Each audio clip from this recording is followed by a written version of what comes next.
Hey guys, John Eric here with DMV Easy again. I want to give props to one of my customers. Actually, I don't believe he registered a car with us, but I know he did a smog inspection here.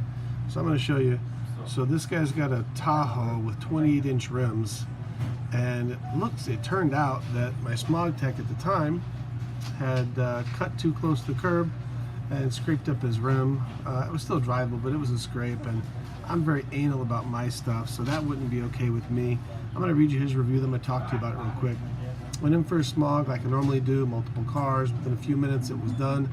My issue was the damage that was done to my rim, 28-inch rims.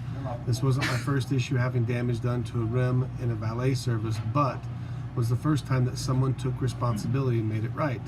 Walked right back in to inform them of their employee's error, and right away was offered a solution. They wanted to make it right. They actually knew where I purchased the rims, and from there they made arrangements to have a new rim ready for me within days.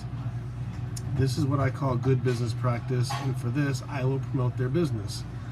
I too am in the car business, and moving forward will send customers their way. I respect their decision for going the extra mile for their clients. Thank you for the stellar customer service. So I cringed when the customer came in and said, hey, your guy scratched my rim. I didn't chase around the park, and we get people blame us for damage all the time to their vehicles.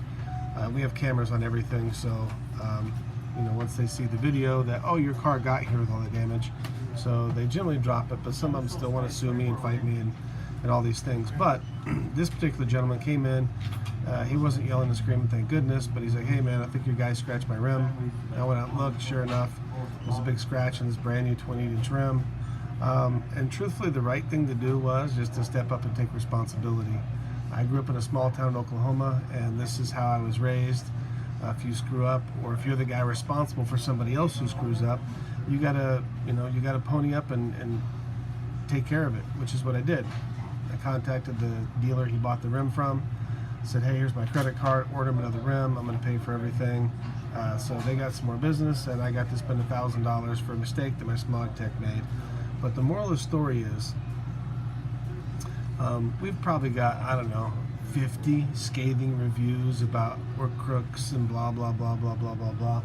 So do you think a crook or someone who doesn't do business the right way would immediately step up and take care of an issue like this? I certainly didn't want to collect $20 for a smog check and then pony up $1,000 to fix his rim.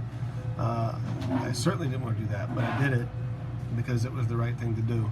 So for all the people that leave the negative reviews, oh, these guys are scammers, blah, blah, blah, blah, blah, think about that for a second. But here's the cool part, is people who understand truth and how business works, they don't buy into that crap anyway. I personally think these Yelp reviews are crap.